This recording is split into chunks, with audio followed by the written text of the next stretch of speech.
ना sir hello प्यारे बच्चों, तो आप लोग कैसे हैं? उम्मीद करते हैं कि आप लोग बहुत अच्छे होंगे, अच्छे से पढ़ाई करते होंगे।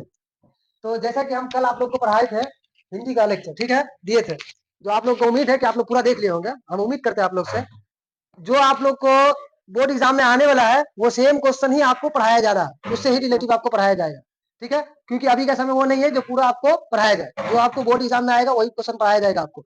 आज आप देख सकते हैं ये जिकुल्ला सर आप लोग के सामने आएंगे, और जिकुल्ला सर है भी, वो आप लोग को मैथ पढ़ाएंगे, ठीक है। तो अब आएंगे जमाली सर भी आपके सामने आएंगे, वो भी कुछ बताएंगे आपको, सुनिए आराम से। आइए सर। तो हेलो दोस्तों, कैसे हैं आप लोग? हमें उम्मीद है कि आप लोग बहुत ही खैर आफियत से होंगे और बहुत ही अच्छे अंदाज में अपनी 10th की तैयारी में जुड़ गए होंगे।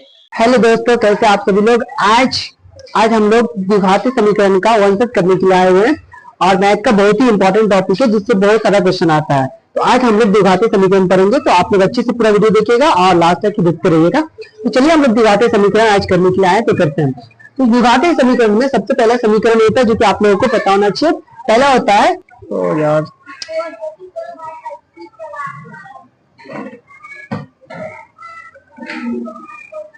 तो सबसे पहला समीकरण होता है a x square plus b x plus c is equal to 0। इसमें ये होता है द्विघाती समीकरण का व्यापक रूप होता है। क्या होता है? व्यापक रूप, जो आप लोगों को पता होना चाहिए। द्विघाती समीकरण का व्यापक रूप होता है, आप लोगों को पता होना चाहिए। इसमें हम लोग ए और बी और सी निकालते हैं। जैसे कि एक्स स्क्वायर को छोड़ के बाकी जो बच्चा है उसे हम बोलते हैं ए, और एक्स को छोड़ के बाकी जो बच्चा है उसे बोलते हैं बी, और लास्ट में जितना रहता है उसे बोलते हैं सी। तो इसी प्रकार से हम लोग निकालेंगे एक्स स्क्वायर, ए निकालेंगे, फिर बी निकालेंगे, सी निकालेंगे। इसमें फॉर्मूला होता है जो आप लोगों को पता होना चाहिए कि डी बराबर होता है, डी को बोलते हैं विवेचक, क्योंकि डी बराबर होता है बी स्क्वायर माइनस 4ac। ये फॉर्मूला पे हम लोग क्वेश्चन करेंगे, बहुत सारा क्वेश्चन करेंगे, और इससे आप लोगों को नेचर भी पता चलेगा कि ये कुछ वास्तविक नेचर है या समान है या असमान है। ये सब अलग अलग प्रकार के नेचर होता है द्विघाती समीकरण का, वो आप लोगों को पता होना चाहिए। तो सबसे पहले हम लोग ये क्वेश्चन लेते हैं और उस क्वेश्चन पे करते हैं। जैसे हम क्वेश्चन लेते हैं आपके सामने कि 2x स्क्वायर, आप लोगों के सामने क्वेश्चन लेते हैं कि 2x square plus 3x plus 7 is equal to 0। इस क्वेश्चन में बोला गया आपको कि इसमें विवेचक निकालने के लिए, विवेचक को ही हम लोग डी से दिखाते हैं, ठीक है। तो विवेचक निकालने के लिए बोला गया, तो इसमें हम सबसे पहले निकालेंगे ए। तो ए बराबर कितना होगा? एक्स स्क्वायर को छोड़ के, मतलब ये छोड़ के जो भी बच्चा उसे बोलते हैं ए। फिर बी निकालेंगे, तो बी एक्स को छोड़ के जो भी बच्चा उसे बोलते हैं बी, मतलब 3 बच्चा, और लास्ट में जो भी है लास्ट में उसे हम बोलते हैं सी। तो ये ए बी सी निकल गया। तो ये फॉर्मूला बनाएंगे, ये फॉर्मूला इसी तरीके से हम लोग ये फॉर्मूला बनाएंगे। डी बराबर निकालेंगे, लिखेंगे डी बराबर लिखेंगे B square minus 4ac, B square minus 4ac। अब बी की जगह कितना है? 3 है, तो बी की जगह 3 है तो 3 देंगे, लिखो 3, और 3 का स्क्वायर तो 3 का स्क्वायर, फिर माइनस 4, और ए की जगह कितना है? 2, तो 2 लिखेंगे, और फिर सी की जगह कितना? 7, तो 7 लिखेंगे। तो यही करेंगे, आप गुना कर देंगे। पहले 3 का स्क्वायर करेंगे, तो 3 का स्क्वायर कितना होता है? 9, 3 का स्क्वायर होता है 9, लिखेंगे 9, फिर लिखेंगे माइनस, फिर 4 को 2 से गुना करेंगे तो 4 दूनी 8, और 8 को 7 से गुना करेंगे तो 8 सकते 56, फिर आप लिखेंगे 56। अब घटा देंगे, दोनों में से चेक करेंगे बड़का कौन है, दोनों में से चेक करेंगे कि बड़का कौन है। तो बड़का है 56, 56 का आगे माइनस के चिन्ह, तो माइनस लिखेंगे, और 56 में से 9 को घटा देंगे, तो घटाइए 56 लिखिए, उसके बाद यहाँ पे 9 लिखिए, उसके बाद घटा दीजिए, बचेगा 7, यहाँ पे बचेगा 4, तो 47 बचेगा, यानी कि 47 का आंसर होगा। डी बराबर के आगे 47 आ गया। तो इसी प्रकार से हम लोग डी निकालते हैं, यानी कि इसी को बोलते हैं विवेचक। तो बहुत ही आसान तरीके से हम लोग विवेचक निकाल सकते हैं, इसका नेचर भी पता कर सकते हैं। और विवेचक के बाद आता है हम लोगों को कि आप लोग ये पता कीजिएगा कि शून्य, देखिए द्विघाती समीकरण का 2 शून्य होता है और त्रिघाती समीकरण का 3 शून्य होता है। इसी प्रकार से हम लोग घात भी देखते हैं कि किसका कितना घात है। द्विघाती समीकरण पे जितना पावर रहेगा एक्स का, उसी का उतना ही घात होगा। जैसे कि a x square plus b x plus c is equal to 0। तो x का पावर कितना है? x का पावर यहाँ पे कितना, सबसे ज्यादा पावर तो 2 है, तो इसलिए यहाँ पे इसका द्विघाती समीकरण का 2 घात होता है। अगर यहाँ पे 3 लिखा रहता है तो द्विघाती समीकरण का 3 घात होता है। तो इसी प्रकार से हम लोग निकालते हैं, कोई भी घात भी निकालना है। अब हम लोग निकालेंगे, इसमें शून्य निकालने का आता है। शून्य मतलब अल्फा और द्विघाती बहुपद का 2 शून्य होता है, एक होता है अल्फा, दूसरा होता है बीटा, और त्रिघाती बहुपद का 3 शून्य होता है, एक होता है अल्फा, बीटा और गामा। तो त्रिघाती बहुपद ना हम लोग द्विघाती बहुपद पर बात करते हैं। तो द्विघाती बहुपद का जो 2 शून्य होता है, तो अल्फा होता है, बीटा होता है, तो ये दोनों में भी रिलेशनशिप होता है कि अल्फा प्लस बीटा होता है और अल्फा इंटू बीटा होता है। तो पहले आपको ये निकालना पड़ेगा कि अल्फा बीटा कैसे निकालेंगे। कोई क्वेश्चन अलग अलग प्रकार के क्वेश्चन आता है। पहले तो आप डी निकालिएगा, डी के बाद आपको बोलेगा क्वेश्चन में मूल निकालने के लिए, तो पहले इसमें डी निकालिएगा, ठीक है। तो अगर ये तो नॉर्मली क्वेश्चन नहीं है, ये तो मानक रूप है इसका, कि मानक रूप आप निकालिएगा, ठीक है। इसमें मानक रूप है इसका, कि मानक रूप निकालना है। इसके बाद हम लोग आगे बढ़ते हैं कि एक दूसरा मतलब का, मान के चलो क्वेश्चन दे दिया, कोई भी क्वेश्चन दे दिया, कोई भी ऐसे क्वेश्चन ले लेते हैं और उस क्वेश्चन का हम लोग को मूल निकालने के लिए बोला। क्या निकालने के लिए बोला? मूल निकालने के लिए, यानी कि शून्य निकालने के लिए। आराम से निकाल लेंगे हम लोग। जैसे कोई क्वेश्चन लेते हैं, जैसे कि लेते हैं 5x² प्लस 2x माइनस 3 बराबर 0 तो इसमें हम लोग पहले ए बी सी निकालेंगे। तो लिखेंगे ए बराबर लिखेंगे 5 और बी बराबर लिखेंगे 2 और सी बराबर लिखेंगे -3। इसी प्रकार से आप डी निकालेंगे, इसमें तो डी निकाल इसी तरीके से निकाल लेंगे हम लोग। तो लिखेंगे डी बराबर लिखेंगे b² माइनस 4ac और इसमें b² की जगह b की जगह कितना है 2 है, तो 2 का स्क्वायर करेंगे, फिर -4 a की जगह कितना है 5 तो 5 और फिर c की जगह -3 तो -3। अब देखो 2 का स्क्वायर करेंगे, तो 2 का स्क्वायर करेंगे तो कितना होगा 4, तो 4 लिखेंगे, फिर माइनस गुने माइनस, तो माइनस गुने माइनस क्या होगा प्लस होगा। और 4 को फिर 5 से गुना करेंगे, तो 4 को 5 से गुना करेंगे 4 5 20 और 20 को फिर 3 से गुना करेंगे तो 20 किया 60, तो यहाँ पे लिखेंगे 60। अब 60 में 4 जोड़ेंगे तो कितना होगा 64। ये आपका आ गया क्या डी आ गया। तो ये डी निकालते हैं, इसी को बोलते हैं विवेचक, इसी को क्या बोलते हैं विवेचक। अब हम लोगों को शून्यक निकालना है, यानी कि मूल निकालना है। तो मूल निकालने के लिए हम लोग को एक फॉर्मूला आता है जो आप लोगों को याद करना पड़ेगा। बेटा x बराबर होता है -b प्लस माइनस रूट अंदर b² माइनस 4ac, अब बट्टे के नीचे होता है 2a। ये फॉर्मूला होता है आप लोगों को शून्यक निकालने के लिए होता है। शून्य कोई भी समीकरण का शून्यक आराम से ये फॉर्मूला पे निकाल सकते हैं। शून्यक 2 प्रकार से निकाल सकते हैं हम लोग, एक होता है गुणनखंड विधि से और दूसरा होता है नॉर्मली आप लोग ये विधि से निकाल सकते हैं। तो ये फॉर्मूला की विधि से आप लोग बनाइएगा तो बहुत इजी तरीके से समझ जाइएगा। तो ये क्वेश्चन था, इस फॉर्मूला पे हम लोग क्वेश्चन करते पहले, वहां पे था क्वेश्चन डी निकालना, इसमें डी निकालना, फिर ABCD निकालना। तो पहले हम यहाँ से देखते हैं कि ए बराबर कितना था। ए बराबर था 5, बी बराबर था 2 और सी बराबर था -3। तो लिखेंगे यहाँ पे बी की जगह कितना था, बी की जगह यहाँ पे था, बी की जगह था 2, तो लिखेंगे 2। यहाँ पे माइनस है तो माइनस लिखेंगे -2, फिर प्लस माइनस, फिर बी की जगह कितना है 2 है, तो 2 का स्क्वायर करेंगे और फिर -4। मतलब ये अगर यहाँ पे डी भी लिख दे तो डी के इक्वल है, तो ऐसे हम डी भी निकाल ही लिया है। तो यहाँ पे डी लिख देते हैं, लिखेंगे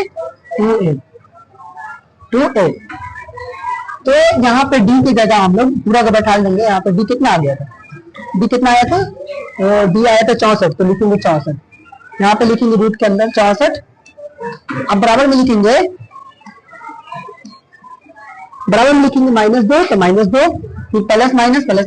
अब 64 देखिए, 64 को हम बाहर करेंगे रूट से, तो उसका पहले अभाज्य गुणनखंड करके हम चेक करेंगे कि अभाज्य गुणनखंड करेंगे, ठीक है।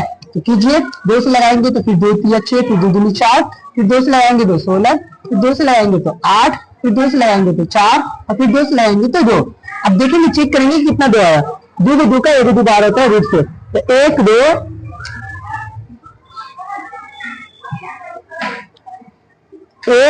3 4 5 6 को 2 आया। तो 6 को 2 का मतलब 2 को 2 का 1 2 बार होता है, तो 6 को 2 का कितना बार होगा 3 को, तो 3 को 2 बार मतलब कि रूट के अंदर ऐसे लिख देंगे 6 को 2, 2 गुने फिर 2 गुने फिर 2 गुने फिर 2 गुने फिर 2, 1 2 3 4 5 6 को 2 हो गया। नीचे में लिखेंगे 2। एक की जगह कितना, एक की जगह आया था आपका, एक की जगह 5, तो एक की जगह 5 लिखेंगे यहाँ पे, एक की जगह 5। अब आगे हम लोग पलटाते हैं, अभी हम लोग बढ़ाते हैं।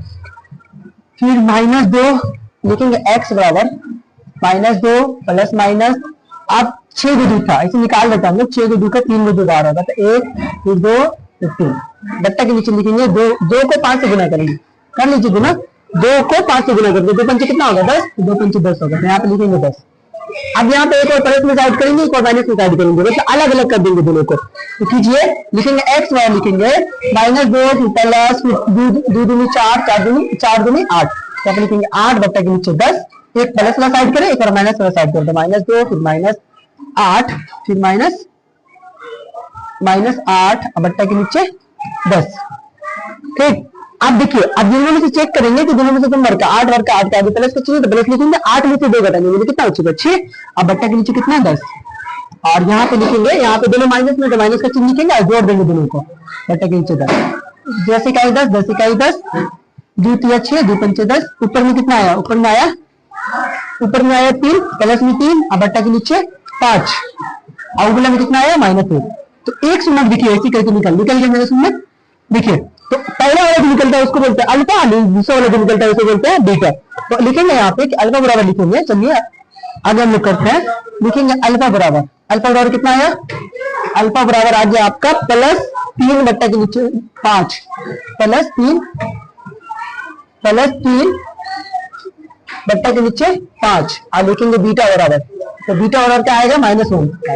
हो गया मेरा आंसर। ये दो सुन्नत निकल गया। विभाग तो दो सुन्नत होता है, एक होता है अल्फा, दूसरा होता है बीटा। तो इसी प्रकार से हम लोग दूसरी फॉर्मूला पे इजी तरीके से निकाल सकते हैं, बहुत इजी तरीके से निकल जाता है। तो पहले तो हम लोग फॉर्मूला लगाते हैं पूरा, और उसके बाद हम लोग इजी तरीके से करते हैं। देखिए फिर से हम आप लोगों को रिविजन करवाते हैं। पहले ये समीकरण था, इसमें ABC निकाले, उसको डी बराबर फॉर्मूला होता है, डी बराबर होता है B² - 4AC। आप लोगों को फॉर्मूला याद होगा तो बहुत आराम से बना लीजिएगा, सब बैठा लीजिए। तो डी बराबर होता है B² - 4AC, फिर B का स्क्वायर करेंगे, फिर उसका कैलकुलेशन करके आया 64, डी बराबर आ गया 64। फिर यहाँ पे ये समीकरण, ये फॉर्मूला होता है शून्य का, कि सुन्नत निकालना, तो ये फॉर्मूला लगाइए, फिर ये फॉर्मूला पे पूरा कैलकुलेशन कीजिए और आपका लास्ट में आंसर निकल जाएगा। ये अल्फा बराबर आ गया +3 बट्टा 5 और बीटा बराबर आ गया -1। तो इसी तरीके से हम लोग निकालते हैं, कोई भी सुन्नत को निकालना बहुत इजी तरीके से होता है। अब इसमें आता है कि आप बताइए ये दोनों का रिलेशनशिप क्या होता है, अल्फा और बीटा का क्या रिलेशनशिप होता है सुन्नत का। तो ये सुन्नत का अलग अलग दो दिखाते थे, दो सुन्नत होता है, तो अलग अलग मतलब अलग अलग दोनों में रिलेशनशिप होता है कि आपस में अलग अलग करते हैं, ठीक है। तो अल्फा प्लस बीटा होता है, एक होता है अल्फा प्लस बीटा, एक होता है अल्फा प्लस बीटा। इसी को बोलते हैं हम सुन्नतों का योगफल। सुन्नतों का क्वेश्चन में बोलेगा कि आप इस समीकरण का सुन्नतों का योगफल निकालिए, तो आप इस सुन्नतों का योगफल बोलेगा, योगफल का मतलब होता है जोड़। तो आप दोनों सुन्नत क्या होता है, दो होता है, तो दो सुन्नत होता है, अल्फा है तो बीटा, और उसके दोनों का योगफल करना, तो योगफल कर दीजिएगा। तो अल्फा प्लस बीटा क्या होता है -b/a, और अल्फा इंटू बीटा क्या होता है, अल्फा इंटू बीटा होता है c/a। तो ऐसा ही होता है, अल्फा प्लस बीटा बराबर होता है -b/a, और अल्फा इंटू बीटा बराबर होता है c/a। तो हम लोग इसी प्रकार से निकालते हैं। तो एक कोई क्वेश्चन दिया आपको कि ये समीकरण है, ठीक है, इसमें बताइए कि अल्फा दिया हुआ, बीटा दिया हुआ, अल्फा प्लस बीटा निकालने के लिए बोलेगा, ठीक है, और समीकरण दिया है, तो इसमें ABC निकालिएगा, और उसका अल्फा प्लस बीटा बराबर होता है -b/a, और अल्फा इंटू बीटा बराबर c/a, उसको बैठा दीजिएगा, तो आपका आंसर आ जाएगा। जैसे हम आपको एग्जाम्पल के क्वेश्चन देते हैं, चलिए आपके सामने क्वेश्चन सॉल्व करते हैं, ठीक। ये ऑब्जेक्टिव में भी आ सकता है, ये सब्जेक्टिव में भी आ सकता है, क्योंकि ये चैप्टर जो है ना बहुत ही इंपॉर्टेंट चैप्टर है इस 10th क्लास के लिए, और इस चैप्टर से ज्यादा नंबर ऑफ क्वेश्चन ज्यादा ही आता है, जैसे ऑब्जेक्टिव क्वेश्चन भी आता है और सब्जेक्टिव क्वेश्चन भी आता है। तो आप लोग इस चैप्टर को अच्छे से पढ़िएगा। तो चलिए हम लोग करते हैं, मान के चलिए यहाँ पे लगे 4x² प्लस 2x प्लस 9 = 0, ठीक है। इसमें आपको बोलेगा कि सुन्नतों का योगफल निकालिए, सुन्नतों का गुणनफल निकालिए। तो पहले इसमें ABC निकालेंगे, A बराबर हो जाएगा 4, ये x² को छोड़ के बाकी जो बचा उसे बोलते हैं A, और B बराबर हो गया, ये x को छोड़ के बाकी जो बचेगा उसको बोलते हैं B बराबर 2, और C बराबर लास्ट में जो भी बचेगा उसे हम बोलते हैं C। ये सिंपल सा बात है, A B C निकालना, ये आपको निकालने आ जाएगा, उसको निकालिएगा। जो भी क्वेश्चन बोले सुन्नतों का योगफल बोले तो निकाल दीजिएगा। सुन्नतों का योगफल क्या होता है, सुन्नतों का योगफल मतलब जोड़, तो अल्फा प्लस बीटा क्या होता है -b। देखिए दिमाग लगाइएगा, -b, और यहाँ पे प्लस है, तो प्लस गुना माइनस तो माइनस, और 2 b की जगह कितना 2 है, तो 2, अब बट्टा के नीचे a बराबर कितना 4, तो लिखेंगे 4। अब काटेंगे तो कट जाएगा, तो काट देंगे, 2 1 2 2 3 4, यहाँ पे ऊपर बच्चा a का नीचे बच्चा 2, तो 1 बटा 2, तो क्या आ गया, अल्फा प्लस बीटा आ गया। अब अल्फा इंटू बीटा निकालिए, लिखेंगे अल्फा इंटू बीटा क्या होता है c/a, c कितना c बराबर हो गया 9, अब बट्टा के नीचे a कितना हो गया 4, तो 4 9/4, ये नहीं कटेगा, इसमें ये नहीं कटेगा, हो गया। ये आ गया कौन चीज, अल्फा इंटू बीटा, ये क्या आ गया अल्फा प्लस बीटा, उसको बोलेंगे सुन्नतों का गुणनफल, इसको बोलेंगे सुन्नतों का योगफल। इसी तरीके से निकलता है, बहुत इजी तरीके से हम लोग निकाल लेते हैं। तो थैंक यू सो मच आप लोगों को इतने तक लेक्चर देखने के लिए, क्योंकि बहुत ही इंपॉर्टेंट था और आप लोगों ने पूरा लेक्चर देख लिया, तो थैंक यू सो मच आप लोगों को देखने के लिए। हाँ जय फैसला। प्रश्न होता है कि 2x² plus 3x plus 7 is equal to 0। इस क्वेश्चन में बोलेगा आपको कि इसमें विवेचक निकालने के लिए, विवेचक को ही हम लोग डी से दिखाते हैं, ठीक है। तो विवेचक निकालने के लिए बोला जाए तो इसमें हम पहले सबसे पहले निकालेंगे ए। तो ए बराबर कितना होगा, एक्स स्क्वायर को छोड़ के, मतलब ये छोड़ के जो भी बचा उसे बोलते हैं ए। फिर बी निकालेंगे तो बी एक्स को छोड़ के जो भी बचा उसे बोलते हैं बी, मतलब 3 बचा और लास्ट में जो भी है लास्ट में उसे हम बोलते हैं सी। डी बराबर लिखेंगे B square minus 4ac, B square minus 4ac। अब बी की जगह कितना है 3 है, तो बी की जगह 3 है तो 3 देंगे, लिखो 3 और 3 का स्क्वायर, तो 3 का स्क्वायर फिर माइनस 4 और ए की जगह कितना है 2, तो 2 लिखेंगे और फिर सी की जगह कितना 7, तो 7 लिखेंगे। तो ये इसका सॉल्व होता है 9, लिखेंगे 9, फिर लिखेंगे माइनस, फिर 4 को 2 से गुना करेंगे तो 4 दूनी 8 और 8 को 7 से गुना करेंगे तो 8 7 56, ये आप लिखेंगे 56। अब है तो बड़का है 56, 56 माइनस के चाहिए तो माइनस लिखेंगे और 56 में से 9 को घटा देंगे, तो घटाइए 56 लिखिए, उसके बाद यहाँ पे 9 लिखिए, उसको घटा दीजिए, बचेगा 7, यहाँ पे बचेगा 4, तो 47 बचेगा, यानी कि 47 आंसर होगा। डी बराबर क्या आ गया 47 आ गया। तो इसी प्रकार से हम लोग डी निकालते हैं, यानी किसी को बोलते हैं विवेचक। तो बताता है त्रिकोणमिति में 6 गुण इसमें होता है, त्रिकोणमिति में sin थीटा होता है, फिर cos थीटा होता है, sin थीटा, ये होता है cos थीटा, फिर sin थीटा, और उसका होता है cos थीटा, उसका होता है cos 1 थीटा, और उसका होता है cos 6 थीटा।